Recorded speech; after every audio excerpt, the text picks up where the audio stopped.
Good evening everyone. Good evening sir. Good evening. आप लोगों का फेज वन कंप्लीट हो गया है? Yes, did I completed phase one? आप लोगों को सिलेबस मालूम है ना फेज वन का? Yes do sir, you know the सिर्फ मैप सिलेबस ऑफ बचा फेज था। One? Okay, only map we need to do, है ना, कवर अप। आप लोग डाउट क्लास में नहीं आए? ज्योति, अक्षित, माहेश्वरी, अक्षित, माहेश्वरी, हिमांशु, हिमानी, वो वेयर वर यू? 6 से 6:30 आपकी डाउट क्लास होती है ना?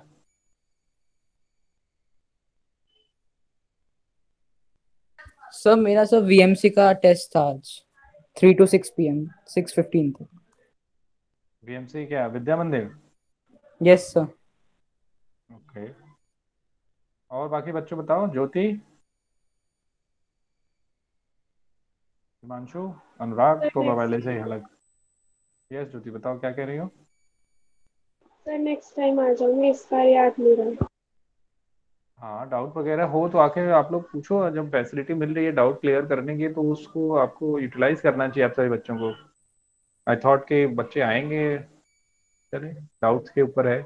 If you will have doubt you will come definitely. तो today we will start the last topic of phase one, और इसके बाद आपकी क्लासेस हो सकता है जो है दूसरे बैच के साथ मर्ज करें। ठीक है। हमने क्योंकि हमारे जो सोशल के सिलेबस हैं अभी हम लोग बहुत पीछे चल रहे हैं। फेज वन ही कंप्लीट है, फेज टू फेज थ्री भी कंप्लीट करना है, और आपका एनटीएससी भी है 13 दिसंबर को, है ना? तो हो सकता है, तो be prepared. Okay, mentally physically both. वो हो सकता है एक्सटेंडेड आवर्स आपको मिले। तो एक टाइम बाउंड मैनर में आपको क्या करना होगा, आपको सिलेबस को आपका कंप्लीट कराया जाएगा। I think in your school respective school, है ना, सिलेबस ऑलमोस्ट डन होगा। ठीक है। Two third I think syllabus complete out हो गया होगा आपके स्कूल में भी, इजंट इट? हम लोग तो यस पीछे सर। चल रहे हैं ना। यस यहाँ पे सर। यहाँ पे ही पीछे चल रहे हैं। तो आपने बहुत सारी चीजें पढ़ रखी हैं, so we can have extended classes. Means आपके हो सकते हैं बैच दूसरे बैच के साथ मैं जोड़ूँ। ठीक है। फिर साथ ही साथ आपका जो एक सेपरेट क्लास और भी चल सकता है फेज टू के लिए, क्योंकि जो दूसरा बैच है उसके में उसमें इस समय मैं फेज थ्री में हूँ। ठीक है। तो टोटल 3 फेज उनके हैं। तो फेज टू आपसे जो है कि डिस्कस करना होगा अलग से मुझे, क्योंकि मैंने उस बैच में कंप्लीट कर दी है। और फेज थ्री आप दोनों को साथ में बैठा के मैं पढ़ा दूंगा। तो थोड़ा पढ़ के आना, पढ़ते रहना, क्लास में इंटरेक्ट करते रहना, बच्चे वहाँ पे हैं, है ना? तो थोड़ा सा कंपटीशन लेवल भी बढ़ेगा वहाँ पे। तो ऐसे ही तैयार रहना मेंटली आप लोग। समझ में आ रही है बात? Yes sir. Hmm. Yes sir. Yes sir. तो पॉलिटिकल मैप है सभी बच्चों के पास इस समय? Yes sir. Yes sir. 4 5, है ना, जो भी। तो आई थिंक मैंने आपको कहा था एक पूरा बंडल लेने के लिए पॉलिटिकल मैप का, इजंट इट? Yes sir. तो yes, let's start this class. ठीक है। और पहला topic which we will need to discuss over here, the first topic is from this the first topic will be from geography, resources and development, you know. तो फिर उसमें हम लोगों ने सॉइल के बारे में पढ़ा था। तो can come in your examination. आप लोगों से मैंने स्क्रीन शेयर किया है, स्क्रीन आपको विजिबल है? Yes sir. Yes okay. Sir. उसमें आपको जो है कि इंडिया मेजर सॉइल टाइप्स दिख रहा है? दिख रहा है? ये दिख रहा है मेजर सॉइल टाइप्स। ये सॉइल पढ़ा यस है आपने सर। अपने रिसोर्सेज एंड डेवलपमेंट में? ये सॉइल पढ़ा होगा। तो ये yes alluvial sir. Soil, black soil known as regur soil, और black cotton soil, red and yellow soil. तो ये सारे क्या है आपके सॉयल हैं। तो ये सॉयल आपको क्या करना होगा, पॉलिटिकल मैप ऑफ इंडिया में डिमार्केट करना होगा। क्या करना होगा? डिमार्केट। अब जैसे suppose this is the political map of India, और ये लेजेंड है। इस लेजेंड के थ्रू क्या किया गया है, ये दिखाया गया है कि कौन से रीजन में कौन सा सॉइल अवेलेबल है। अच्छा, before I start further, let me know that whether you people are aware of political map of India. Political map of India में कहाँ पे रिस्पेक्टिव स्टेट हैं, आप क्या जानते हो सभी बच्चे, स्टेट और उसके capital? Yes sir. Akshit is saying yes. Okay. Yes sir. Sir लेकिन सिर्फ स्टेट जानता हूँ मैं, बहुत कम पता ओके, है। आप ऐसे देख कैपिटल। कर ये स्टेट आप बता सकते हो कहाँ पे कौन सा स्टेट है, ऐसे देखकर? सब अब आप अप्रोक्सीमेटली बता सकता हूँ। ये बताओ कौन सा स्टेट है? वेस्ट बंगाल। बंगाल, वेस्ट बंगाल। ये कौन सा है? गुजरात। गुजरात। ये कौन सा है? अरुणाचल प्रदेश और असम। असम का थोड़ा पार्ट। यहाँ पे दो स्टेट बताओ, एक स्टेट यूटी। हरियाणा। यूटी में दिल्ली। दिल्ली। चंडीगढ़ भी सर। अब उसके बाद ये कौन सा स्टेट होगा अगर होगा तो? उत्तराखंड। चलो ये।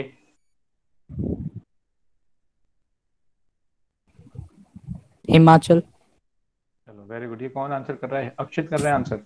Yes sir. चलो only Akshit is answering. What about the rest of the people? बाकी बच्चे को नहीं पता है ना? पता है तो बताओ, नहीं पता है तो भी बताओ। अदरवाइज अगर नहीं पता होगा तो मैं बताऊंगा, पता है तो मैं आगे पता जो है फिर हम लोग कंटिन्यू करेंगे। We will continue with this. आप बताइए आपको पता है या नहीं पता है? क्या चाहते हैं मैं बताऊं फिर से? थोड़ा सा रिकैप आप 10 मिनट का करना चाहेंगे इस पे? अगर नहीं किया है तो बताओ। यस। सुनाई दे रही है मेरी आवाज? आ रही है सभी बच्चों को? हिमानी आप, यस सर। ज्योति आप बता दें?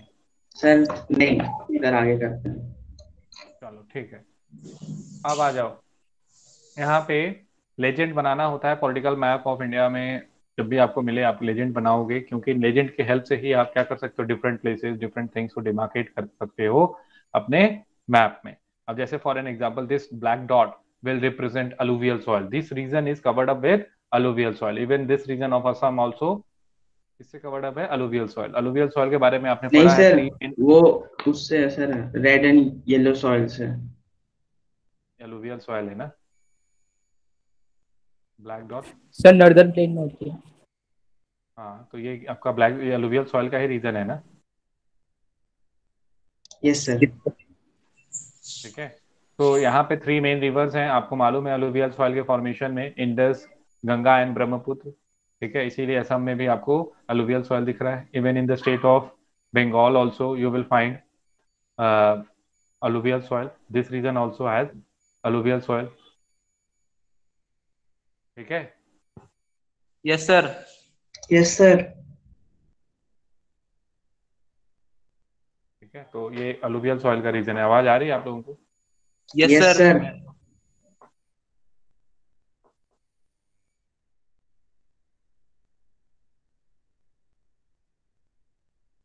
तो अलुवियल सॉइल के रीजन, फिर उसके बाद ब्लैक सॉइल।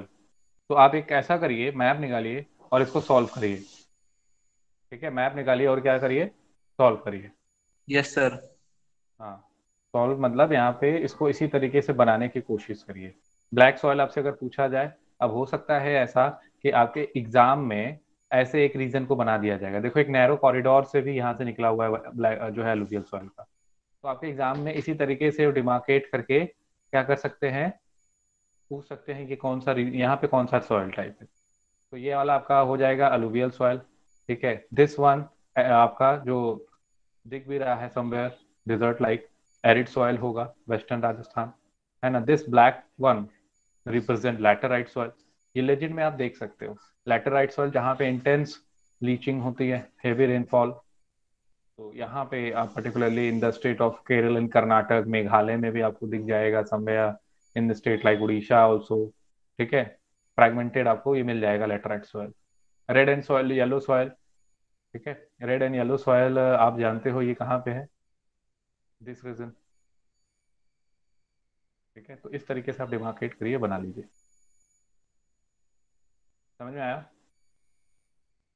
Yes sir. आप लोग Yes, sir. स्क्रीनशॉट ले रहे हो?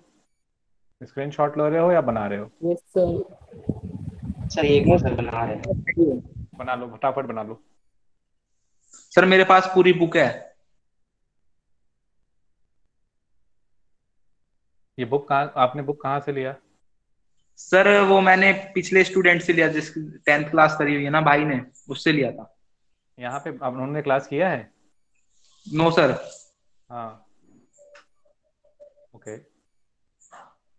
तो उन्होंने, अच्छा पिछली क्लास में उन्होंने ये बुक खरीदा था, तो आपके पास ये ऑलरेडी अवेलेबल है? Yes sir. हाँ ठीक है। तो आपको फिर भी आपको प्रैक्टिस तो करना होगा ना, वो तो बुक में अवेलेबल है। Yes sir.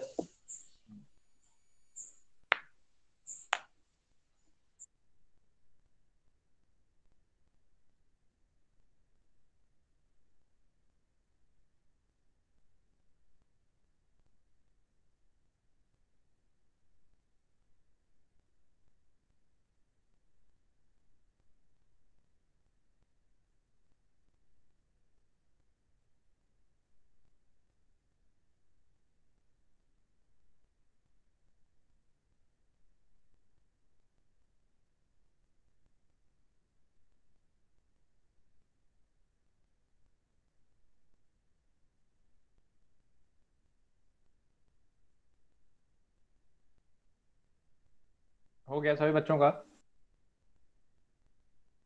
ये माउंटेनस सॉइल वाला पूछा गया है, ठीक है, फॉरेस्ट एंड माउंटेनस सॉइल ऐसे दिखा देंगे और कहेंगे बताइए कौन सा फॉल ये सॉइल यहाँ पे एग्जिस्ट करता है, या आपसे कहा दिया जाएगा कि लोकेट करो, लेबल करो, डिपेंड्स।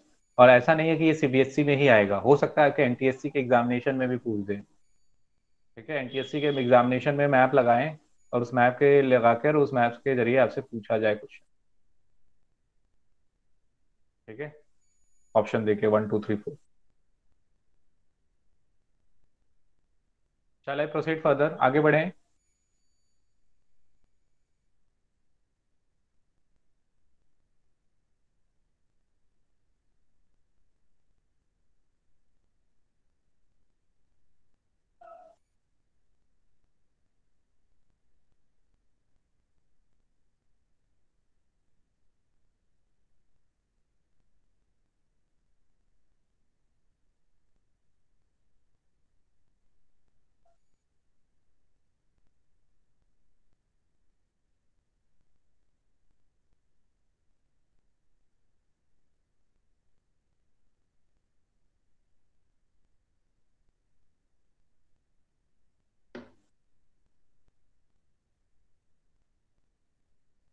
आगे बढ़े बेटा, बना यस लिया आप सर। लोगों ने?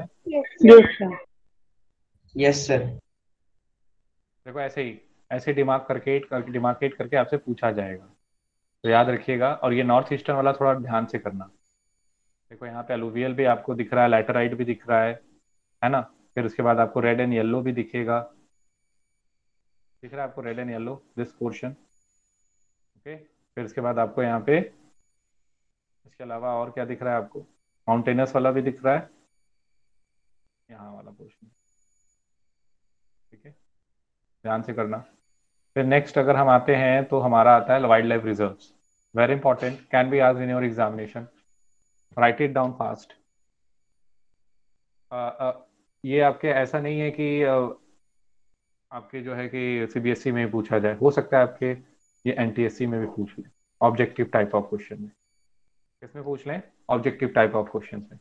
जैसे Keoladeo Ghana national park is found in is located in the state of Rajasthan. So you should know. Corbett, I think most of the people over here know this. Dudhwa national park ये भी जानते हो। कोयला दियो घाना और रणथंभौर राजस्थान। ठीक है, शिवगढ़ एंड बांधवगढ़ मध्य प्रदेश। ठीक है, इस तरीके से गिर गुजरात, ये सब फटाफट लिख लो। दचिगम काजीरंगा, इसमें से कहीं से भी एक क्वेश्चन आपके एनटीएससी में आ सकता है। समझ में आ रही है बात? Yes sir. Yes. Yes, So I sir. think you have your social notebook right now with you. So write it down fast. Okay, this will help you in your NTSC examination, है ना?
Done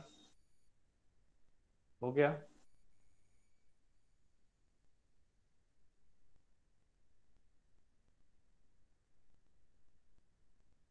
आप लोग लिख रहे हो या screenshot ले रहे हो, मुझे बता दो। सर लिख रहे हैं।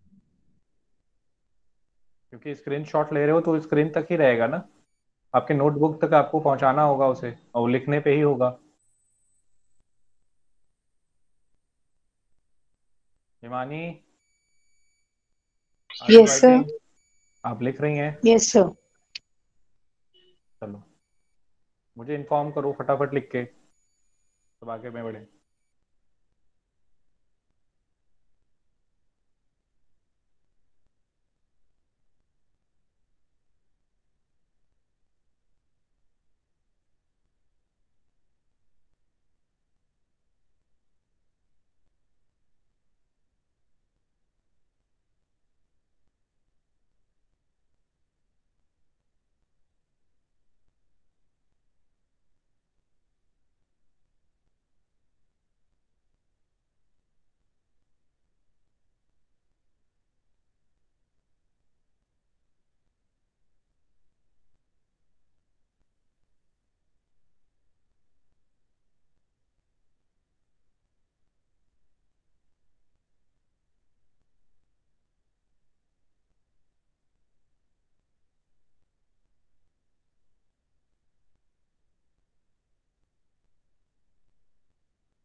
चलो आगे बढ़ रहे हैं, ठीक है।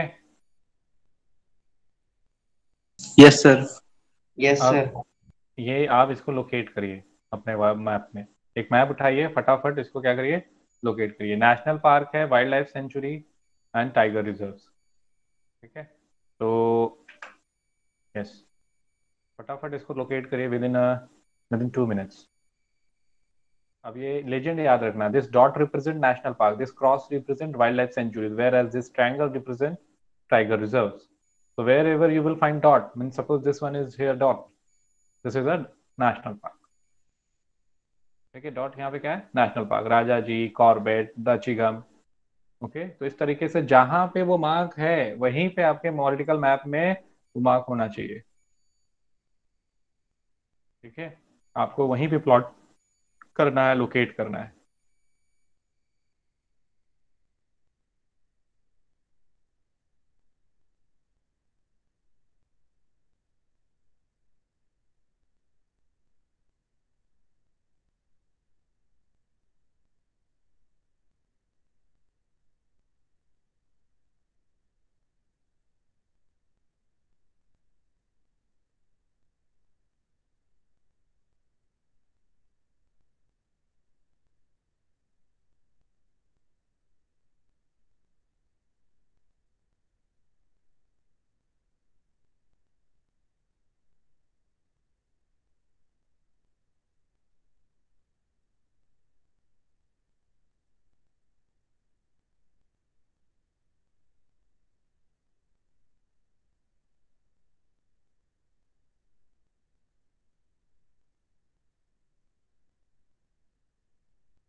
सर थोड़ा नीचे करिएगा।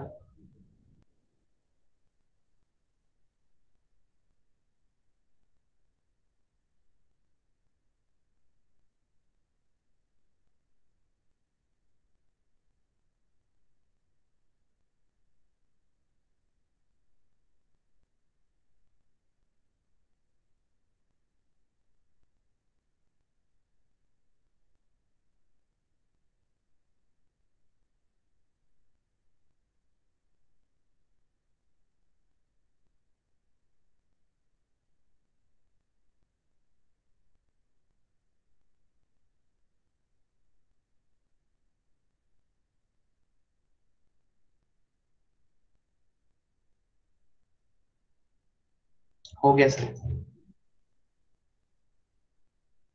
बाकी बच्चों बताओ, कंप्लीट है ये? Yes sir. ओके। देखो ऐसे ही आ सकता है एनटीएससी में, या फिर आपके सीबीएसई में। आप लोगों के टीचर ने मैप कराया होगा ना आप लोगों को? Yes sir. हाँ, यस सर। ये सब कराया था इसके पहले जो मैंने कराया है? यस सर, वाटर चैप्टर के कराए थे। हाँ, अब ये देखो डैम वाला, ये तो जरूर कराया होगा, very important for CBSE. NTSC में भी पूछा जा सकता है। हालांकि उसके पहले जो मैंने कराया था वो ये सारे जो भी मैं करा रहा हूँ, ये मत समझना कि सीबीएसई के लिए ही बहुत इंपॉर्टेंट है, एनटीएससी में इसका रोल नहीं है। एनटीएससी में भी रोल है, तो ध्यान से करिए। ठीक है, फटाफट इसको नोट डाउन करिए somewhere in your notebook. Objective type of question भी पूछ सकते हैं, और मैप जो है कि वहाँ पे मैप देकर भी उनसे वहां से भी आपसे पूछा जा सकता है। ठीक है।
हो गया बच्चों का? सभी बच्चों का यहाँ यस पे? सर। सर बस एक मिनट। हाँ बताओ। नहीं सर सर, एक मिनट सर, एक रह गया। ये कई बार ये सीबीएसई का पेपर उठा के देख लेना, यहाँ से क्वेश्चन आए हुए हैं। ठीक है, सलाल डैम कौन से रिवर पे है? अब ये रिवर वाला पोर्शन जो दिया हुआ है ये एनटीएससी के लिए इंपॉर्टेंट है। किस स्टेट में है ये तो आपको लोकेट करना होगा, है ना। Bhakra Nangal dam Sutlej river, Tehri dam Bhagirathi river, Rana Pratap Chambal, Sardar Sarovar Narmada, Hirakud Mahanadi, Nagarjuna Krishna, है ना। तो these rivers are important for your NTSC and these states. Yes, or when a question will come in your CBSE, you will have to demarcate on respective state, in respective states where these dams are found, है ना। तो water resources I think मैंने आप लोगों को पढ़ा दिया है ना। Yes sir. तो ये रहा मैप, इसको करिए, लेजिट देखिए।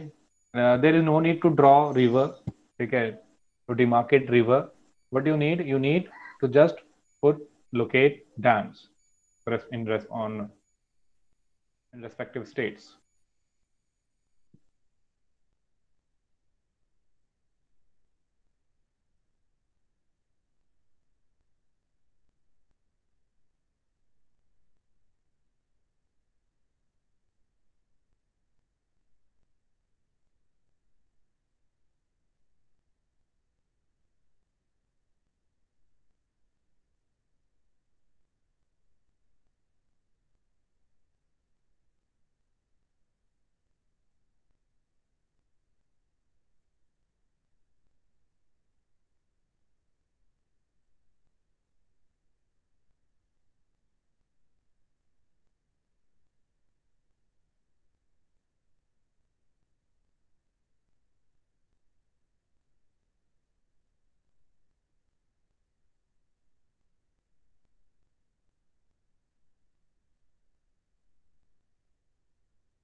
Sir done. Done everyone out there? Yes, sir. Yes sir. है ना? Yes, sir.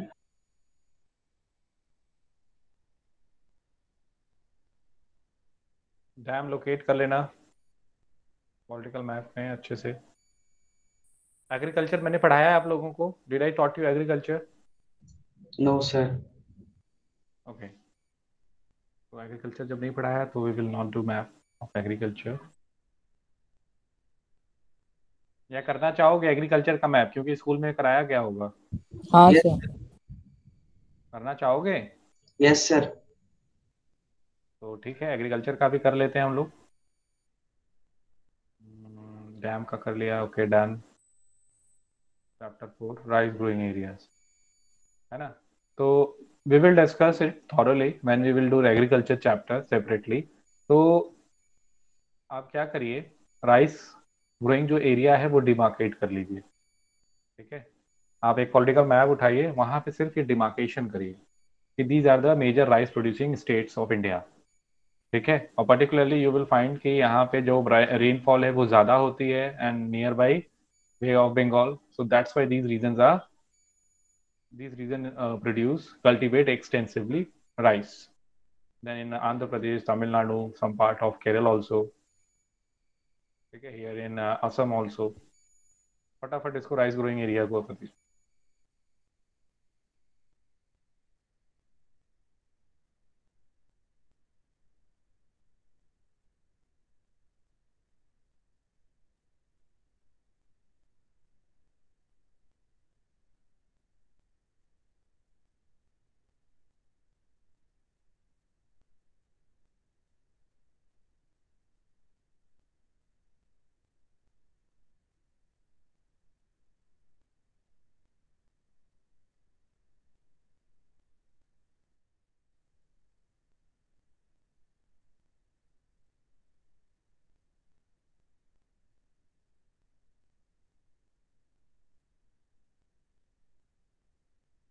आगे बढ़े?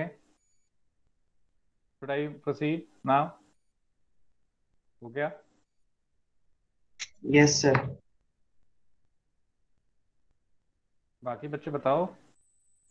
Yes, sir.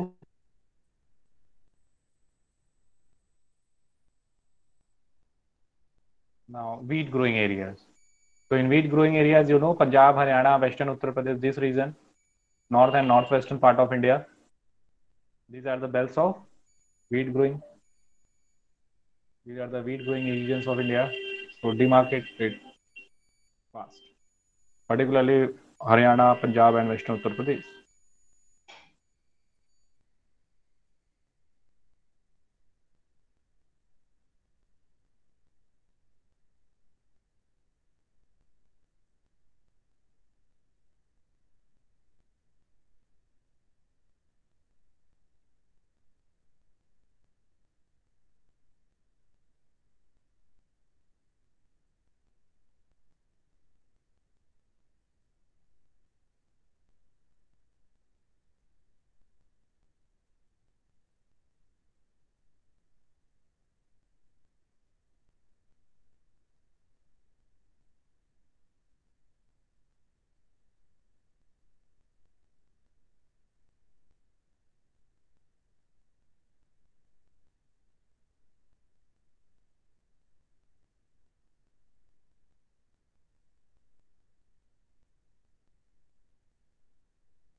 Sir done.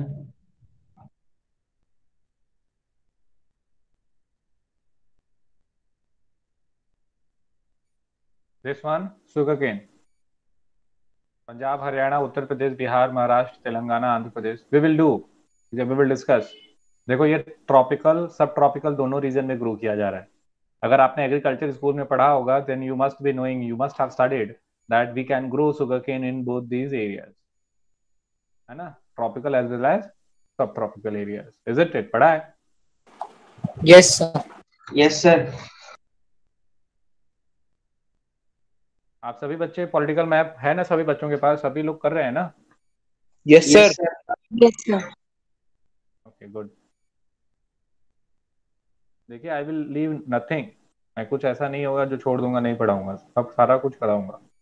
So now it will up to you that how you are preparing yourself. My student scores 100 out of 100, ठीक है? तो keep this in your mind. अच्छे से पढ़ोगे फुल मार्क्स आएंगे social में।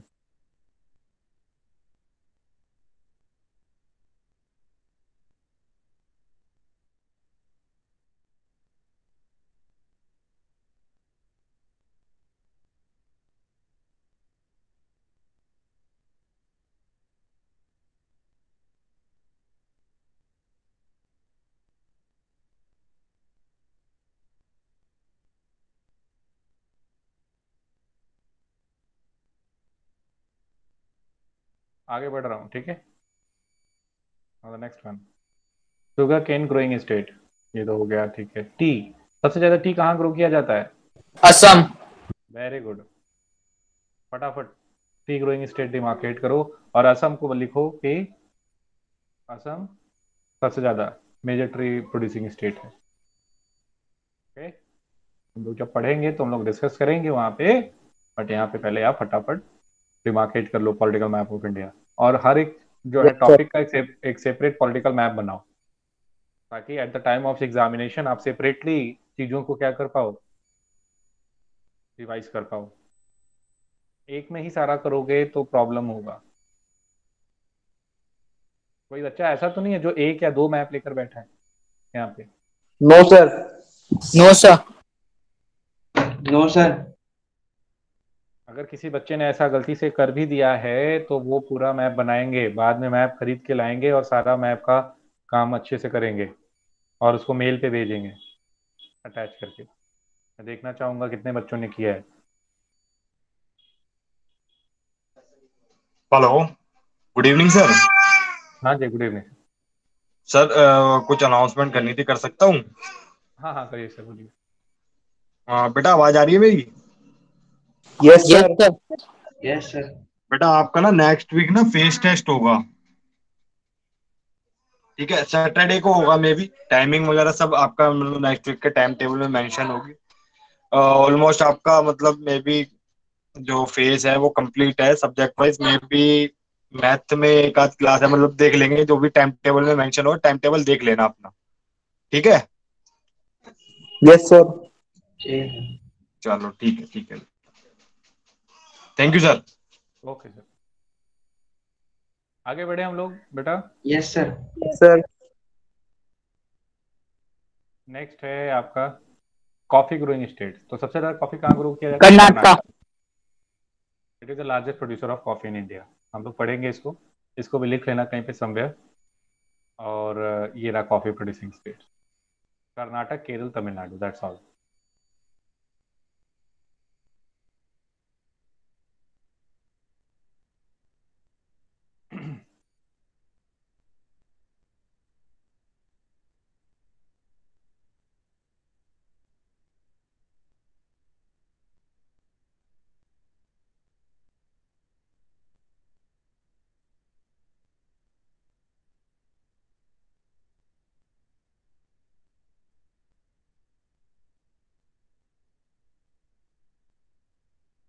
ठीक है, next one is rubber growing states.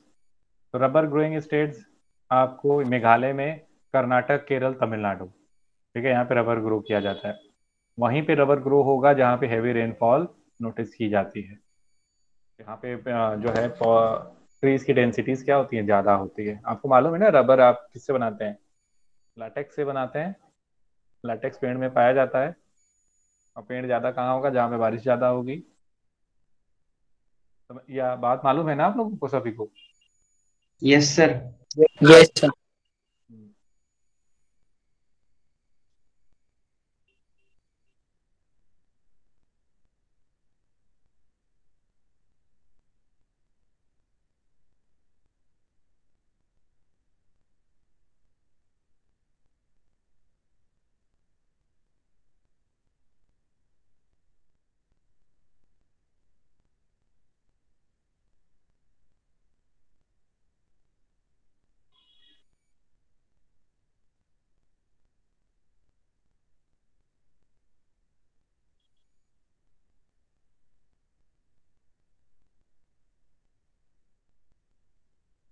Done sir.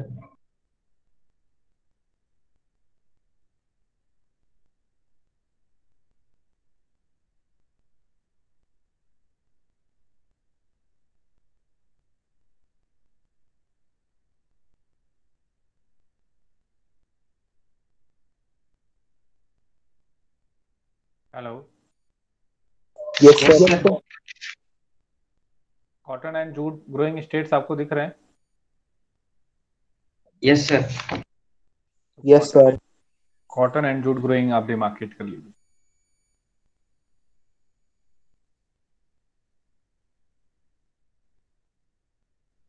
बहुत इंपॉर्टेंट चैप्टर है आपके सीबीएसई और एनटीएससी के पॉइंट ऑफ व्यू में। अभी हम लोग जब फेज 2 स्टार्ट करेंगे तो हम लोग वहां पे पढ़ेंगे इसके बारे में।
चलो आगे बढ़ जाएं।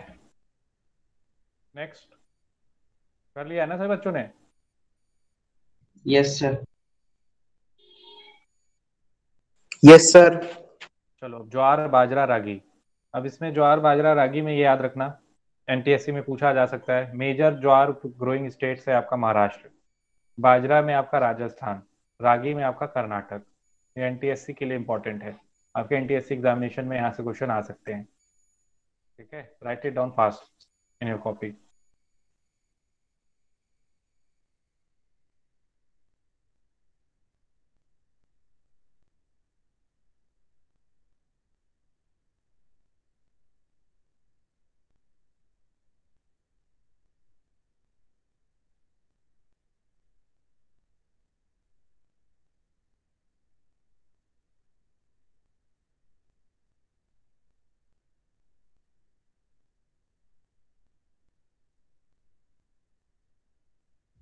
Done sir. ज्वार बाजरा रागी, इसको आप क्या करो कि JBR ऐसे कुछ करके इन्होंने यहाँ पे डिमार्केट किया है। तो do one thing, Karnataka Maharashtra और रागी के लिए कर्नाटक महाराष्ट्र और फिर राजस्थान, ये तीन स्टेट ही डिमार्केट करना आप। Rajasthan for bajra, jowar for jowar you will find where? Maharashtra. Maharashtra. ठीक है, और फिर ragi you will find in Karnataka.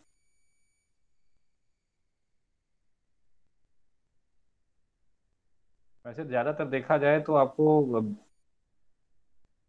Southern India में आप ज्वार बहुत ज्यादा दिख जाएगा आपको, और बाजरा आपका दिख रहा है northern India.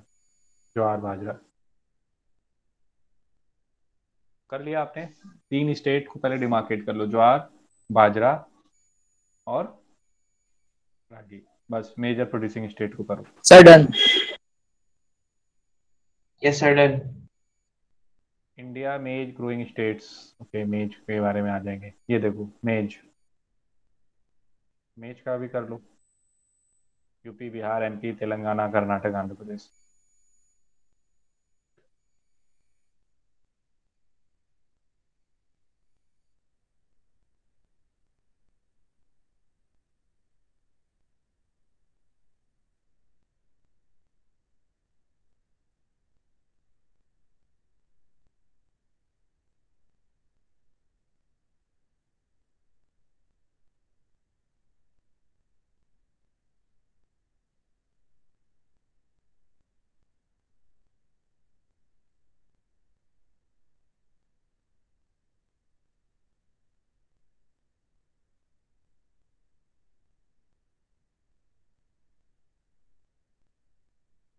Sir, done. Done. All of you out there, done. Yes, sir. Yes, sir. Yes, sir. चलो, very good. अब आते हैं minerals and energy resources. Okay.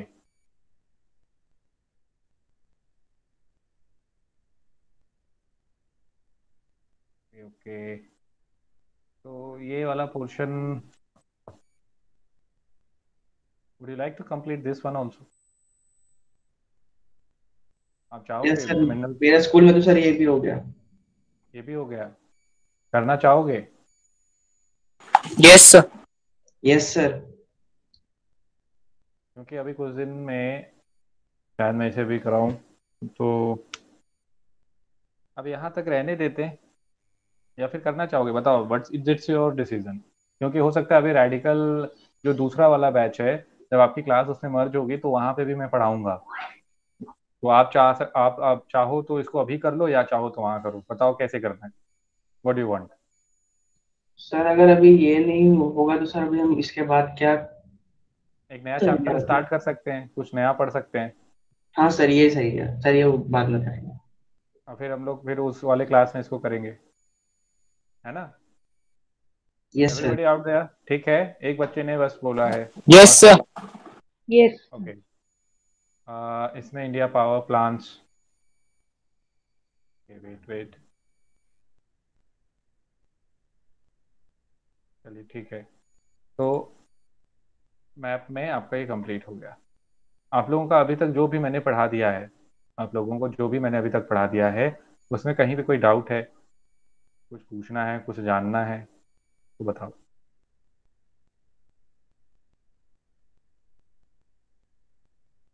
नहीं, आगे बढ़े. Yes sir. ओके, तो हम लोग स्टार्ट करते हैं एक बहुत ही इंपॉर्टेंट चैप्टर आपके एग्जाम का. आपने पढ़ा भी होगा, nationalism in India.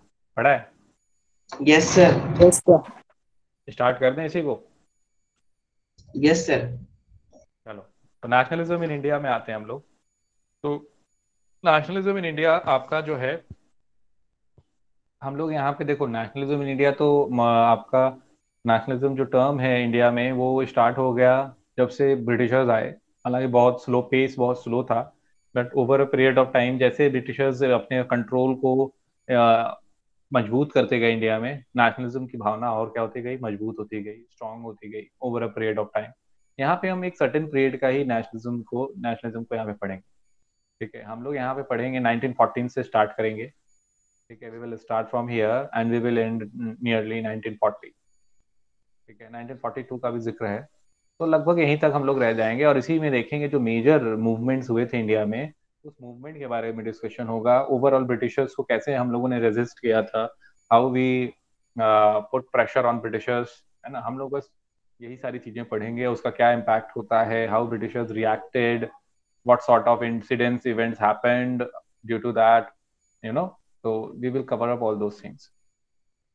An important part of struggle for freedom, okay, will be in the period of 1914 and 1940. So somewhere we will study things which have happened in this period. Okay, it has a very significant role in overall struggle against Britishers. Is it clear? समझ में आ रही है आप लोगों को, Yes, बच्चों sir. को बात? Yes sir. तो 1914 और 1918 का जो टाइम पीरियड है, this time period is of world War one. First one. 1914 and 1918. आपने वाइमर रिपब्लिक वगैरह पढ़ा होगा, नाजी जर्मनी, ये सब, है ना? तो वर्ल्ड Yes. वॉर वन होता है. तो इस वर्ल्ड वॉर वन में that India was part of Britishers. ठीक है, ब्रिटिशर्स क्या थे, they had colonised India in that in from 1757 battle of Plassey से लेकर टिल 1947. तो कॉलोनाइज किया और यहाँ के रिसोर्सेज को एक्सप्लॉइट करते थे. रिसोर्सेज को एक्सप्लॉइट करके ब्रिटेन में ले जाते थे और फिर वहाँ पे प्रोड्यूस करते थे इंडस्ट्रियल गुड्स, और उसको फिर यहाँ पे आके क्या करते थे, सेल करते थे. अपने यहाँ तो मार्केट को फुलफिल करते थे, मार्केट की डिमांड को, यहाँ पे की मार्केट को भी क्या करते थे, वो रियून करते थे. अब इस पीरियड में 1919 में हम एक नेशनल मूवमेंट देखेंगे यहाँ पे. 1919 की हालांकि बात है.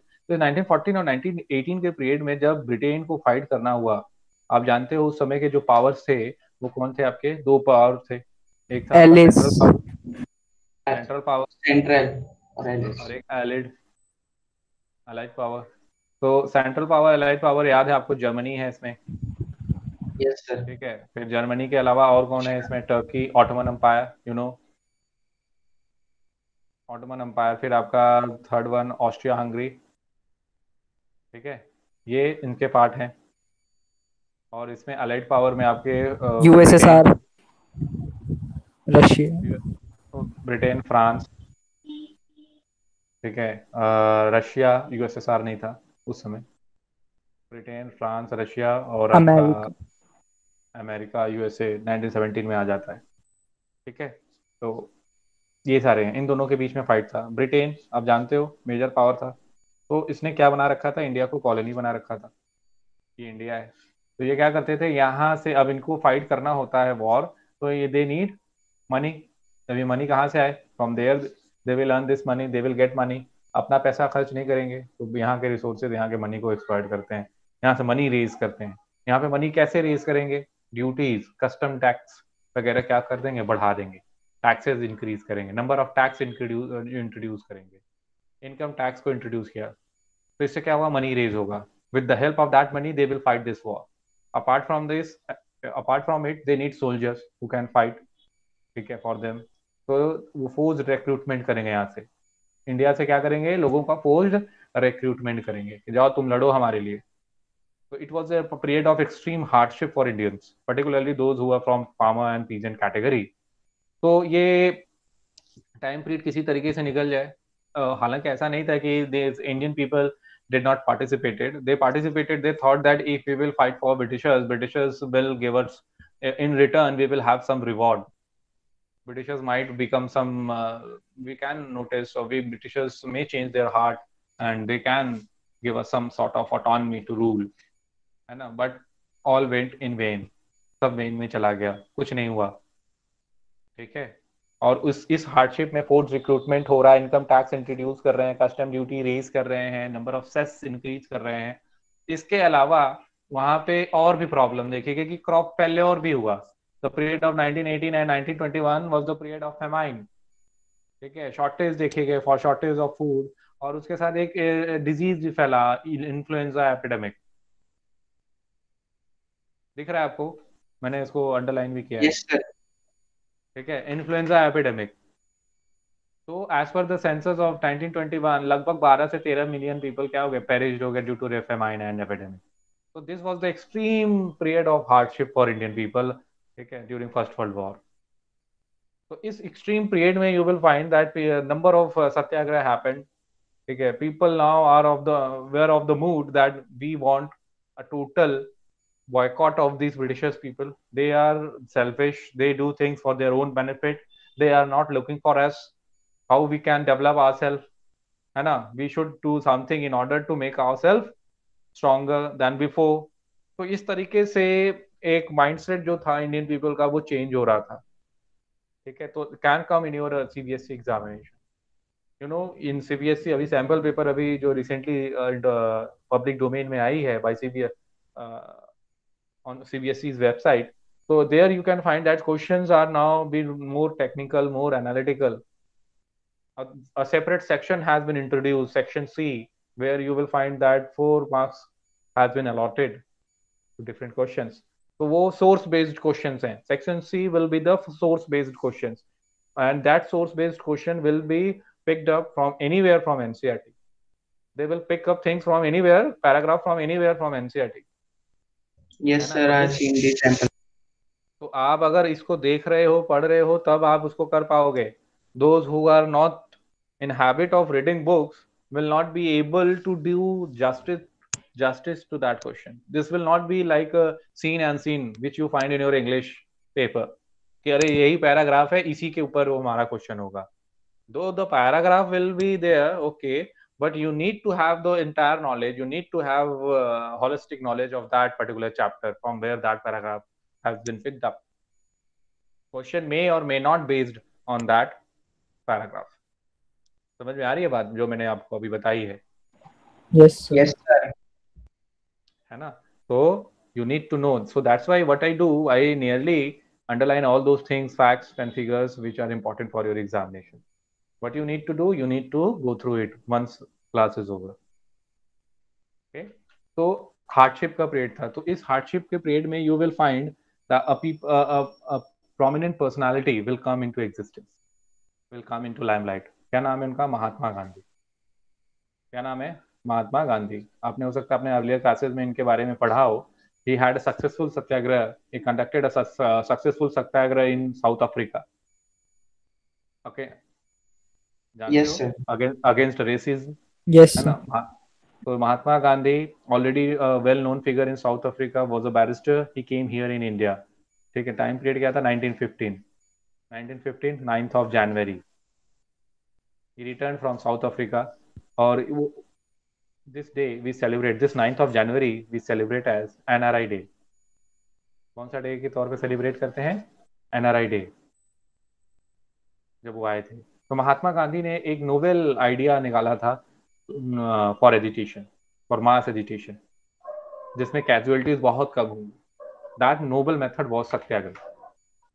क्या था noble method? Satyagraha. Very important for your examination. ठीक है, very important for your examination, particularly CBSE 1. तो this noble method of satyagraha was somewhere, satyagraha का जो नोबल मेथड था समवेयर ये था कि if you are with truth, if you are fighting for justice, ठीक है, then there is no need to do violence. ठीक है, आपको जो है वायलेंस करने की जरूरत नहीं है. If you are fighting against injustice, there is no need to take vengeance. बदला लेने की कोई जरूरत नहीं है. Appeal to the conscience of the oppressor. जो ऑपरेसर है उसको अपील करो कि whatever you are doing is wrong. Appeal them कि this whatever you are doing is wrong, is और are wrong, you should not do this. So 1 time, 2 times, 3 times, the oppressor will realize, yes, the things are not going in right direction. So this was the kind of methodology he used to adopt in his Satyagraha movement. This was his novel idea, philosophy. ठीक है, समझ में आ रही है बात? Yes, sir. Yes, sir. किसी बच्चे को कोई डाउट है वर्ल्ड वार No, 1 और ये sir. सत्याग्रह? No, sir. No, sir. ठीक है, तो what you will do, which is it was what is Satyagraha? It was a novel method of mass agitation. ठीक है, the idea of Satyagraha emphasized the power of truth, the need to search for truth. It suggested that if the cause was true, if the struggle was against injustice, then physical force was not necessary to fight the oppressor. Without seeking vengeance or being aggressive, a Satyagrahi could win the battle through a non-violence. This could be done by appealing to the conscience of the oppressor. ठीक है, conscience समझते हो? उसके अंतरात्मा से वो ये appeal कराओ. Yes, sir. Yes, sir. Including the oppressor had to persuaded to see the truth. जो ऑपरेसर है उसको भी बताओ, क्योंकि ट्रुथ तो सभी जानते हैं, क्या अच्छा है क्या बुरा है वो सबके अंदर होता है. वो चॉइस होती है अपनी कि कौन क्या चूज करता है. तो ट्रुथ तो उसको भी दिखता है, तो उसको वो रियलाइज करा दो. और जब भी यह स्ट्रगल होगा, truth was bound to ultimately triumph. Truth will win. जब भी ऐसा होगा, ट्रुथ जीत जाएगा. ठीक है, Yes, समझ में sir. आया? तो अब इसी सत्याग्रह, ये जो नोबेल मेथड था, इस नोबेल मेथड को इन्होंने यहाँ इम्प्लीमेंट किया. कहाँ कहाँ इन्होंने इम्प्लीमेंट किया? वेरियस प्लेसेस में. जैसे कि 1917 में वो चंपारण गए, ठीक है, बिहार में. वहां पे इंडिगो प्लांटेशन, यहाँ पे ऑपरेसिव प्लांटेशन सिस्टम लिखा है, इंडिगो प्लांटेशन के अगेंस्ट उन्होंने चंपारण सत्याग्रह कराया. ठीक है, इन द पीरियड ऑफ 1917. समझ में आई बात? फिर इन द पीरियड ऑफ 1917, फिर ये 1917 में ये खेड़ा गुजरात डिस्ट्रिक्ट में आते हैं.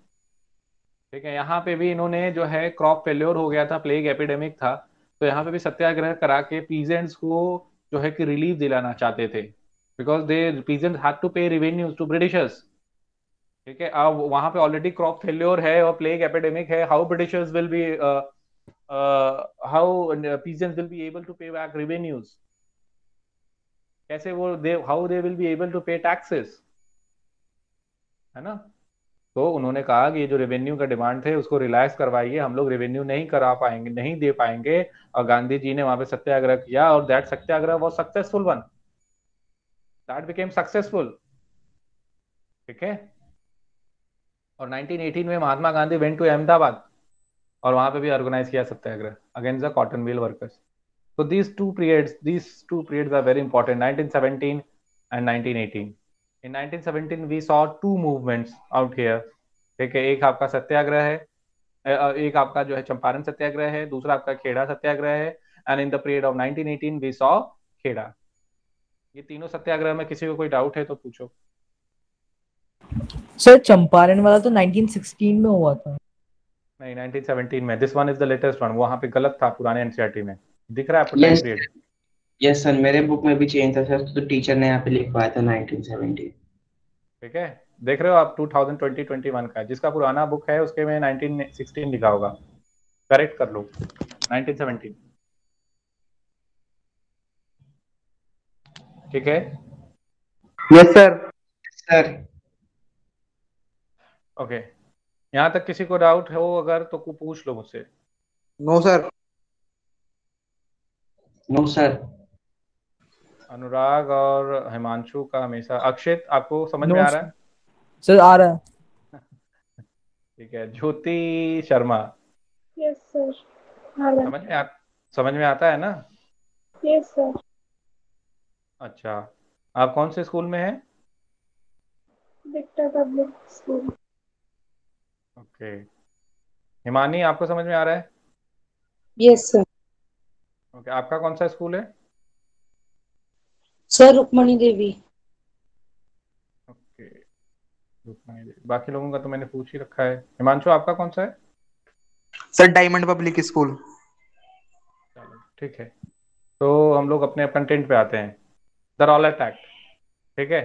अब देखो ये जो टाइम पीरियड था बहुत हार्डशिप वाला टाइम पीरियड था। तो 1918 में आप जानते हो वर्ल्ड वॉर टू कंप्लीट हुआ। 1919 में, ठीक है, ब्रिटिशर्स को लगा कि हम लोग जो है कि यहाँ पे इंडिया में पॉलिटिकल एक्टिविटी बढ़ रही है। ठीक है, सत्याग्रह पर्टिकुलरली जब ये इंडिया में गांधी जी ये लेकर आए हैं नोबेल मेथड, तो ये सत्याग्रह की वजह से हमारे ऊपर प्रेशर बना रहे हैं। तो they said they passed a law. ठीक है, रॉलेट एक्ट। कौन सा act? Rowlatt act of 1990। hurriedly passed.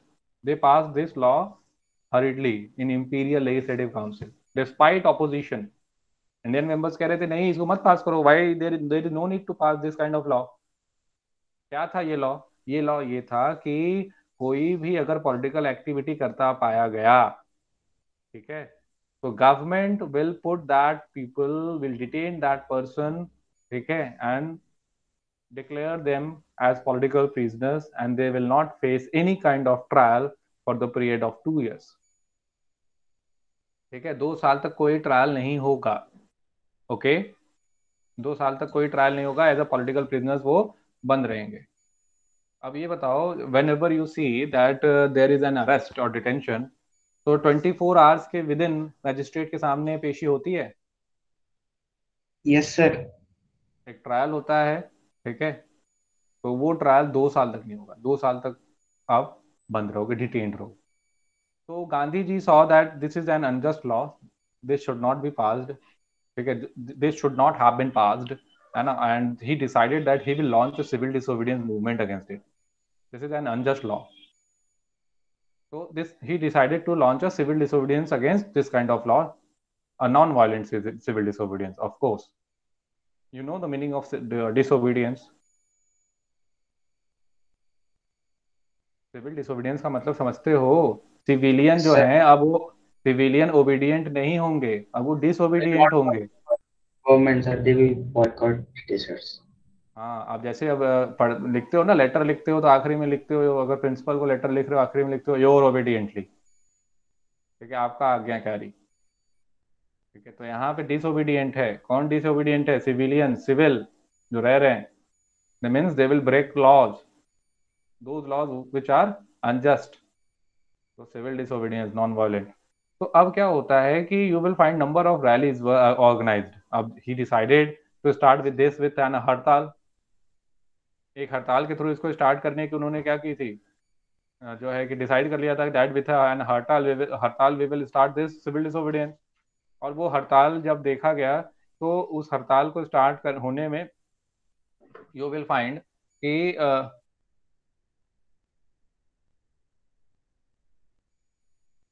मेरी आवाज आ रही है आप सभी को?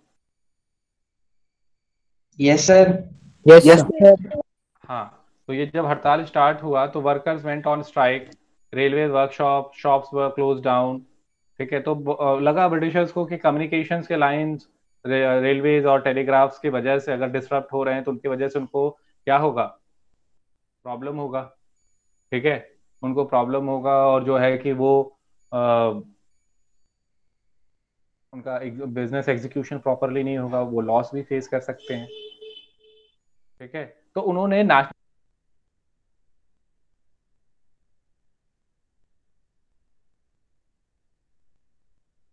नेशनलिस्ट के ऊपर जो है कि नेशनलिस्ट के ऊपर अटैक किया। They clamp down on nationalist, why you are going for this kind of hartal and why you are going for this civil disobedience. और ये थे क्यों क्यों जा रहे थे, why they were against this law, because that law was an unjust law, एक unjust law था। इस वजह से तो लोकल लीडर्स को पिकअप करना, तो ऑब्वियसली गवर्नमेंट विल रिस्पॉन्ड। तो लोकल लीडर्स को पिकअप करना, फिर जो है कि महात्मा गांधी को कह दिया आप इन दिल्ली में मत आओ। ठीक है, तो जो क्राउड था ऑन 10th ऑफ अप्रैल, तो उस क्राउड में देखा गया 10th ऑफ अप्रैल ने पुलिस वालों ने अटैक कर दिया पीसफुल प्रोसेशन, एक रैली में प्रोसेशन।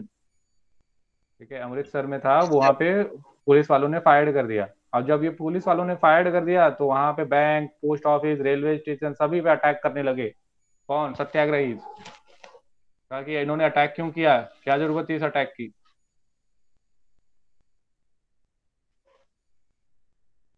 समझ में आई बात? Yes sir. अब Yes, जैसे sir. ही इस तरीके से जब क्राउड वायलेंस में चेंज हो जाती है तो जो है गवर्नमेंट कहता है कि अब हमें क्या करना होगा, कुछ एक्शन लेना होगा, मार्शियल लॉ इम्पोज कर दिया जाता है। ठीक है, मार्शियल लॉ क्या होता है आप सभी ने पढ़ा है, चलो बताओ क्या होता है, बताओ।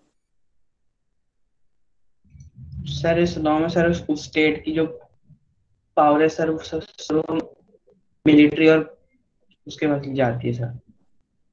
ओके, चलो और कुछ। सर कोई भी गैदरिंग नहीं हो सकती वहां पे। ओके, और कुछ कुछ और बताओ, ये सही तो है नहीं। ये पहले बच्चे ने जो बताया वो थोड़ा तो ठीक था, बट थोड़ा और था, बता। और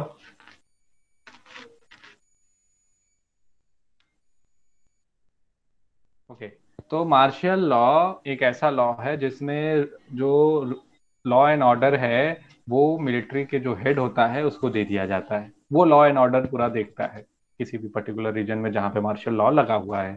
तो यहाँ पे जनरल डायर को दे दिया जाता है, he was the head of the military. तो वो कमांड पे आ जाते हैं और उन्होंने स्ट्रिक्टली इसको फॉलो किया मार्शल लॉ को। तो 13 अप्रैल को ये हुआ, 13th of April what happened कि सब कुछ पीपल आए, गैदर किए जलियन वाला बाग। ठीक है, कुछ बैसाखी मनाने आए थे, कुछ जो है कि थोड़ा सा रॉलेट अटैक को भी डिस्कस कर ही रहे थे, but it was a unarmoured assembly, एक अनआर्म्ड असेंबली था, अनआर्म्ड असेंबली था। और वहां पे गैदरिंग हो गई थी। तो जनरल डायर को पता लग जाता है कि despite martial law has been enacted and some of them were unaware that martial law has been enacted over here. So general Dyer took it very seriously. He took this very seriously that despite martial law people have gathered in Jallianwala Bagh. So he decided to teach them lesson और गए और exit point को seal कर दिया and he opened up fire. Fire किया, लगभग 400 लोग मारे गए थे, hundreds of people were killed। ठीक है, as per 12th NCERT you will find that 400 has been totaled out, so nearly इतने लोग मारे गए। तो एक ऐसे प्रोसेशन पे वहां पे बूढ़े थे, जो है बूढ़े थे, नौजवान भी थे, बच्चे भी थे, है ना, महिलाएं भी थी, सब पे गोली चलाया गया। This was an infamous incident. ठीक है, बहुत फेमस नहीं है, इनफेमस है, जहाँ पे निहत्तों पे क्या कराई दी गई, गोली चला दी गई। सभी ने इसका सभी लोगों ने निंदा किया। जनरल डायर से पूछा गया आपने ऐसा क्यों किया, 100 ऑफ पीपल्स को क्यों मारा? तो इन्होंने कहा I want to produce a moral effect, ठीक है, against the in the minds of satyagrahis a feeling of terror and awe, दहशत फैलाना था, भयभीत करना था। If you will go against Britishers you will have to face this kind of consequences, you will face this kind of repercussions. समझ में आ रही है बात आप लोगों को? कैसा जनरल डायर सोच रहा था? तो आपको क्या करना है, आपको वही करना है जो ब्रिटिशर्स चाहते हैं। This is what he wants to say. तो कैसरे हिंद, यू नो, कैसर हिंद एक टाइटल था जो मिला था आपको, ठीक है, किसको? महात्मा गांधी को। महात्मा गांधी, उन्होंने सरेंडर कर दिया।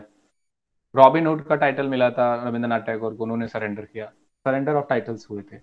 ये तो बेकार है, किस तरीके से लोग रूल कर रहे हैं। और जैसे ही ये जलियनवाला का जो है इंसिडेंस फैलता है, ठीक है, इंडियन टाउन्स में, तो स्ट्राइक्स देखे जाते हैं, क्लैशेस देखे जाते हैं, लड़ाई फिर बढ़ जाती है, लोगों ने प्रोटेस्ट करना शुरू किया, हड़ताल पे लोग जाने लगे, गवर्नमेंट बिल्डिंग्स पे अटैक होने लगा। गवर्नमेंट भी कहा अच्छा ठीक है हमारे पर अटैक करोगे, लो, ब्रूटल रिप्रेशन, और मारने लगे लोगों को, ह्यूमिलिएट करने लगे, टेरराइज करने लगे। वही मारपीट है और क्या है, ठीक है। सत्याग्रही से कहा गया कि तुम अपने नाक रगड़ो जमीन पे, जो है कई सारे विलेजेस पे तो इन्होंने बॉम्बार्डिंग भी कर दी, बॉम्बिंग भी किया, जैसे गुजरनवाला, ठीक है, लोगों के ऊपर कूड़े बरसाए गए, लोगों से कहा गया नाक रगड़ो जमीन पे, कहा फिर कि सलाम करो, सैल्यूट करो, ठीक है। तो ये सारी चीजें इन्होंने करवाई, ठीक है। जब ऐसा हुआ तो महात्मा गांधी ने कहा कि ये मूवमेंट बंद करो, सिविल डिसोबीडियंस वाला, ठीक है। तो एक सिविल डिसोबीडियंस रॉलेट एक्ट के समय भी था, याद रखना इस बात को। समझ में आ रही है बात? Yes sir. Yes, sir. What about the rest? Anurag, Himani, yes sir. समझ में आ रहा है? ज्योति, यस सर। चलो, इसमें से किसी का हिंदी में तो नहीं है? हिमांशु का है? हिमांशु आपका हिंदी में है सोशल? Yes sir. समझ में आ रहा है? फिर भी जो भी बता रहा हूँ तो हिंदी में ही बता रहा हूँ सब कुछ, है ना? Yes sir. चलो, अब Rowlatt Act Satyagraha had been a vice, अब ये रोलेट एक्ट सत्याग्रह एक वाइस स्प्रेड मूवमेंट था। अब यहाँ पे देखोगे एक नई चीज, गांधी जी ने कॉल ऑफ किया मूवमेंट को। देखोगे इस चैप्टर में गांधी जी क्या करते हैं, जब देखते हैं वायलेंस बढ़ जाता है तो वो क्या करते हैं, मूवमेंट को कॉल ऑफ कर देते हैं, ठीक है। तो मूवमेंट यस को सर। क्या करते हैं, कॉल ऑफ कर देते हैं। तो यहाँ वायलेंस को देखते ही उनको लगता है कि वायलेंस नहीं होना चाहिए, उनका नॉन वायलेंस ही था मेथड सत्याग्रह का। तो इन्होंने सोचा कि हम लोग जो है कि ये जो सत्याग्रह, ये मूवमेंट था, ये तो बस सिटीज एंड टाउन्स में ही था, एक वाइड स्प्रेड क्यों ना किया जाए movement, through out the India movement हो और ब्रिटिशर्स के ऊपर प्रेशर बने, एक और भी ज्यादा ब्रॉड बेस्ड मूवमेंट हम लॉन्च करेंगे। और उसी समय एक इशू था खिलाफत का, ठीक है, जो मुस्लिम्स के लिए था, खलीफा, खिलाफत इशू को उन्होंने देखा कि this one is the good, this one should be included in our movement. अगर अपने मूवमेंट में we will include this Khilafat issue, तो हमारा मूवमेंट और भी ज्यादा ब्रॉड बेस्ड हो जाएगा, और भी ज्यादा लोग आएंगे, और ज्यादा लोग मतलब और प्रेशर ब्रिटिशर्स पे, ठीक है। तो Britishers will give us what we will demand from them. तो अब ये ब्रॉड बेस्ड मूवमेंट इनको बनाना था इंडिया में, as you can see over here. तो हिंदू मुस्लिम को अब ये खिलाफत इशू को ऐड करने का क्या था, that they will, here you will find that Hindu Muslim will fight unitedly. one of the basic objective was of including this खिलाफत issue in non cooperation movement, अभी आप जानोगे कि non cooperation movement लॉन्च होता है, was a mass struggle, was to mobilize people from different religion, दूसरे अलग अलग धर्मों से जो लोग हैं उनको जोड़ने की कोशिश की कि खिलाफत इस्लाम धर्म और मुस्लिम धर्म से है, तो उनको एक साथ जो है जोड़ो, जब उनके इश्यूज को भी रखोगे तो भी जुड़ जाएंगे, और जब वो जुड़ जाएंगे तो मूवमेंट थोड़ा सा और वाइड स्प्रेड होगा, और भी ज्यादा ब्रॉड बेस्ड होगा, और ब्रिटिशर्स के ऊपर और भी ज्यादा क्या होगा, प्रेशर बनेगा। समझ में आ रही है बात? Yes sir. Yes sir. जैसे कि मैंने बताया, फर्स्ट वर्ल्ड वॉर जब हुआ तो अलाइड पावर जीत जाती है, सेंट्रल पावर हार जाती है। ऑटोमन टर्की मैंने बताया था उसमें। तो यहाँ के र्यूमर फैलता है कि एक हराश ट्रीटी इम्पोज किया जा रहा है ऑटोमन एम्परर के ऊपर। और वो कौन थे जो ऑटोमन का एम्परर था? वो spiritual head of Islamic world, the Khalifa, spiritual head of Islamic world. जितने भी इस्लाम के लोग मानने वाले लोग हैं, उनका वो स्पिरिचुअल हेड था, धार्मिक गुरु एक तरीके से समझ लो। ठीक है। और उसी के साथ जो है कि उसके पावर को क्या किया जा रहा है? छीन लिया जा रहा है। उसके पावर को बचाने के लिए लोगों ने फिर जो है कि थ्रू आउट द ग्लोब उन्होंने कई सारे इस्लामिक पीपल को फॉलो करने वाले लोगों ने उसका प्रोटेस्ट किया। यहाँ इंडिया में भी जो है प्रोटेस्ट होता है। यहाँ पे कमेटी बनाई जाती है, खिलाफत कमेटी। कौन सी कमेटी बनाई जाती है? खिलाफत कमेटी। कहाँ बनाई जाती है? बॉम्बे में, मार्च 1919। ठीक है, मार्च 1919 में खिलाफत कमेटी बनाई जाती है। याद रखिएगा, very important for your NTSC as well as CBSE. NTSC and CBSE दोनों के लिए बहुत इंपॉर्टेंट है। ठीक है। तो इस खिलाफत कमेटी में Muslim young generation of Muslim leaders like brother Mohammad Ali and Shaukat Ali, इन्होंने बनाया। किसने बनाया? मोहम्मद अली एंड शौकत अली। अब गांधी जी जाते हैं, इनसे बात करते हैं कि ऐसा है, मास स्ट्रगल करना है, would you like to join this? तो they said yes, okay, let's go for it, है ना। तो यूनाइटेड नेशनल मूवमेंट की ओर देखते हैं। तो हुआ क्या, गांधी जी ने इसको अपॉर्चुनिटी देखा, as I told you, at the Calcutta session of the Congress. याद रखिएगा, in September 1920, very important for NTSC and CBSE. National Indian national Congress का एक कैलकाटा सेशन होता है सितंबर 1920 में। और उसमें क्या किया जाता है? ये डिसाइड किया जाता है कि we will have a non cooperation movement where we will include the issue of Khilafat and Swaraj.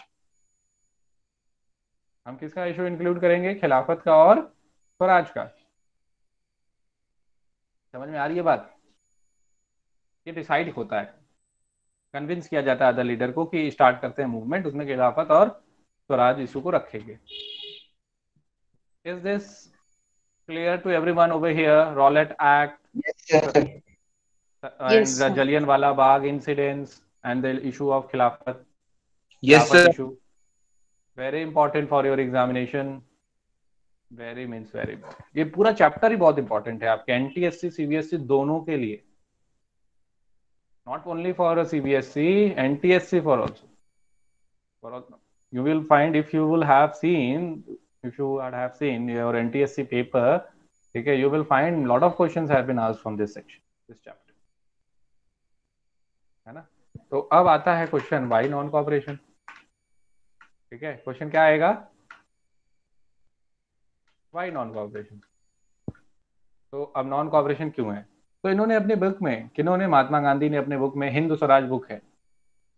तो इस हिंद स्वराज बुक में इन्होंने, महात्मा गांधी जी ने बताया है कि इंडिया में अगर Britishers were able to rule, then only it was only due to this cooperation done by India. if Britishers, if Indian would not have cooperated with these Britishers, तो वो यहाँ इतना दिन तक रूल नहीं कर पाते। हमने कोऑपरेट किया, वो जैसा कहते थे हम मानते गए, कोऑपरेशन की वजह से वो यहाँ पे रह गए।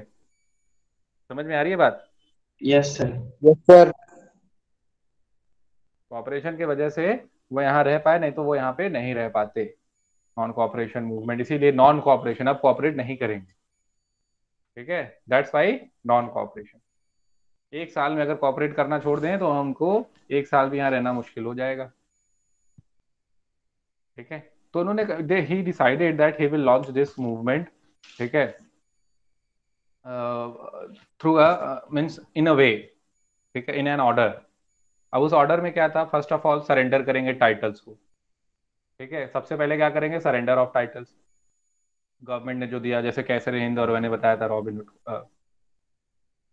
हुड बताया था मैं, गलत है वो, robin hood, night hood, not robin hood, sorry. अगर किसी बच्चे ने गलती से लिख लिया हो तो उसको करेक्ट कर लो, आई फॉरगॉट। ठीक है, knighthood, Rabindranath Tagore knighthood. I don't know मैंने रॉबिन हुड कैसे बता दिया।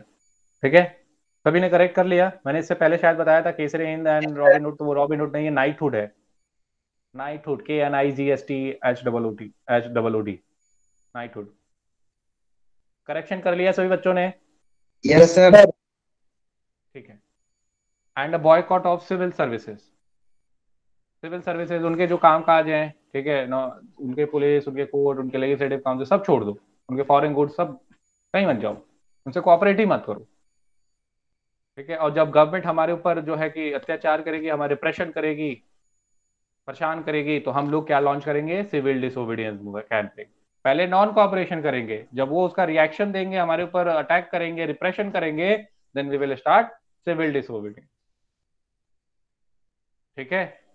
और ऐसे कह यस कह के लोगों को इकट्ठा करते गए।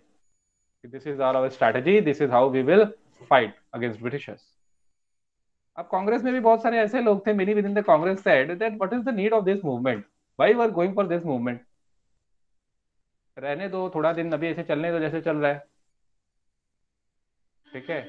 हम लोग अभी काउंसिल इलेक्शंस लड़ेंगे, फिर वहां पे जो है कि लॉ को क्या जो है कि अनजस्ट लॉ को पास नहीं होने देंगे। ठीक है। अभी काउंसिल इलेक्शन है नवंबर 1920 में, रुको, वेट करो, वायलेंस वगैरह हो जाएगा, काउंसिल इलेक्शन में भी नहीं जाएंगे, पावर नहीं मिलेगा, तो हम लोग कैसे चेंजेस करेंगे? बट हुआ क्या, तो ये सितंबर और दिसंबर के बीच में बहुत ज्यादा वार्तालाप हुआ इसमें, क्या करना है, क्या नहीं करना है, क्या करना है कि नहीं करना है। फाइनली नागपुर के सेशन में 1920 में जो होता है दिसंबर 1920 में, it was finally in this session that people in Congress decided to launch this non-cooperation movement. समझ में आई बात? Did you got this? Yes sir. People, हाँ, उनको फिर ये नॉन कोऑपरेशन मूवमेंट उन्होंने डिसाइड कर लिया, ओके ठीक है चलो लॉन्च करते हैं, देखते हैं क्या होता है, but it will result into. तो फाइनली जनवरी में आप देखोगे, ठीक है, January 1921 non cooperation Khilafat movement was launched. यहाँ तक सभी बच्चों को समझ में आया है? Yes sir.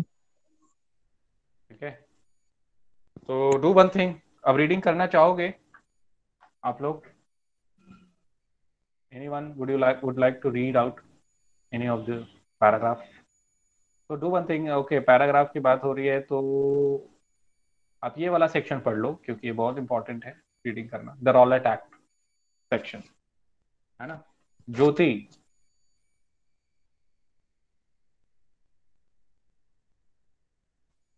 is she there in this class?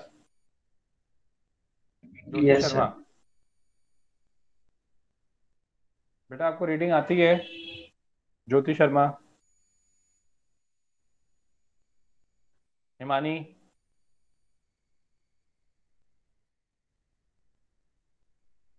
Okay, boys में अनुराग, यस सर। चलो थोड़ा सा रीड करो, थोड़ा सा इस पॉइंट को समझो। 1.2 The Rowlatt Act.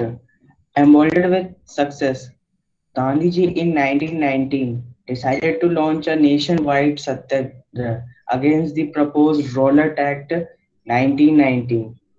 This act has been hurriedly passed through the Imperial Legislative Council despite the united opposition of Indian members.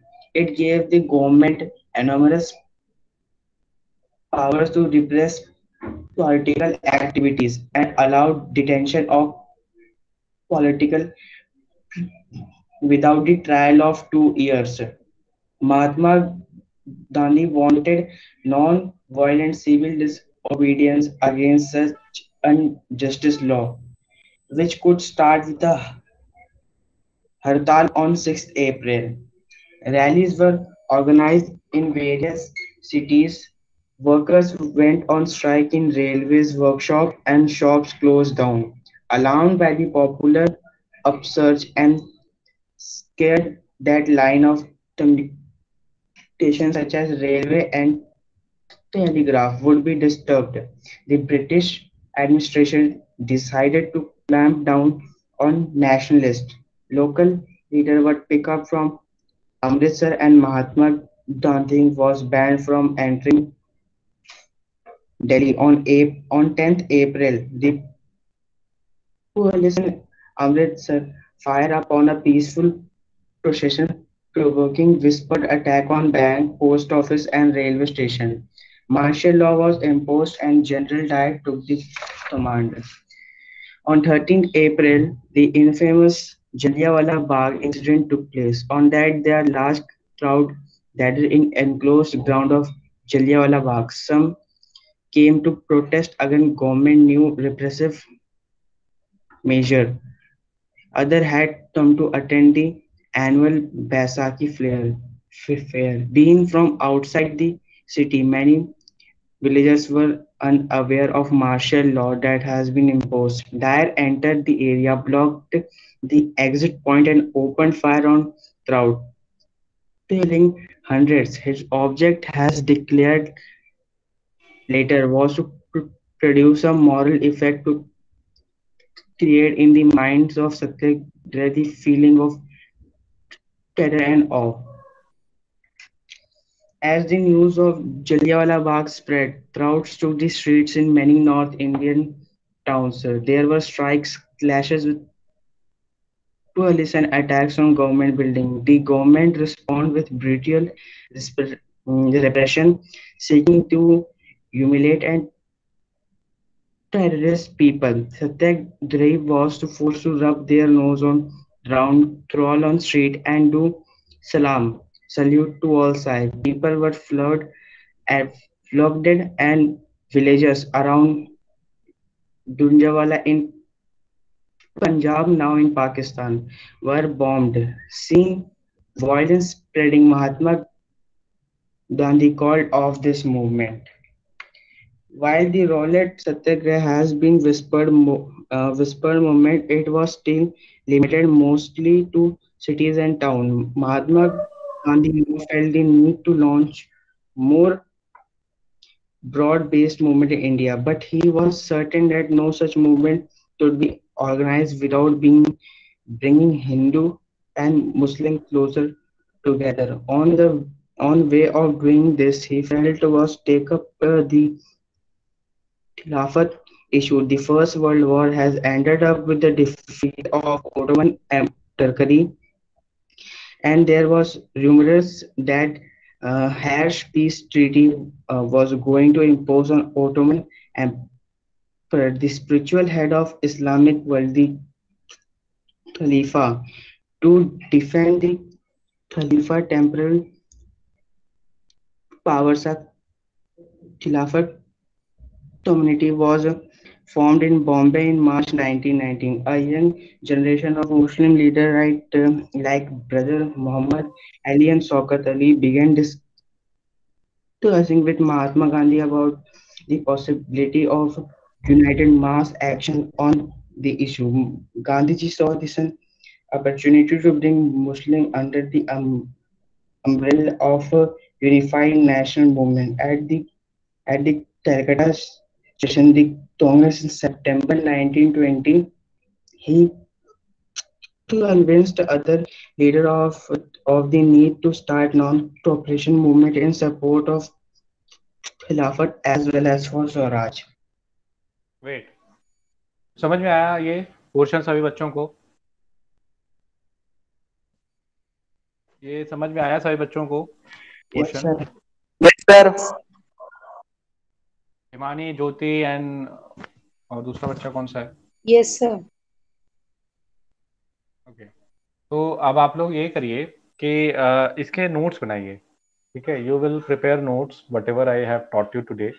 पढ़िए इसको, नोट्स बनाइए एंड इसको मेल करिए. जो मैप में कराया है उसको भी आप मेल करिए, ठीक है? Yes, sir. Yes, sir. Okay, तो आगे और पढ़ा दूं मैं या फिर you need a break now, क्योंकि अब नया टॉपिक स्टार्ट होगा. तो would you like to start now और in next class? Sir, next class. Next class में करना चाहेंगे? Yes, sir. ओके, तो नेक्स्ट क्लास में हम लोग इससे कंटिन्यू करेंगे, बट इससे पहले मेक श्योर जो भी पढ़ाया है वो अच्छे से आपको आता हो, अपने अच्छे से पढ़ाओ, ठीक है? Yes sir. हाँ, किसी का कोई डाउट है बच्चों तो पूछ लो। No sir. No. No, sir. चलिए, तो नेक्स्ट क्लास में मिलते हैं, will continue with this. Okay yes sir. Okay, चलो ठीक है, thank you, take care, good night. Good night sir. Right, sir.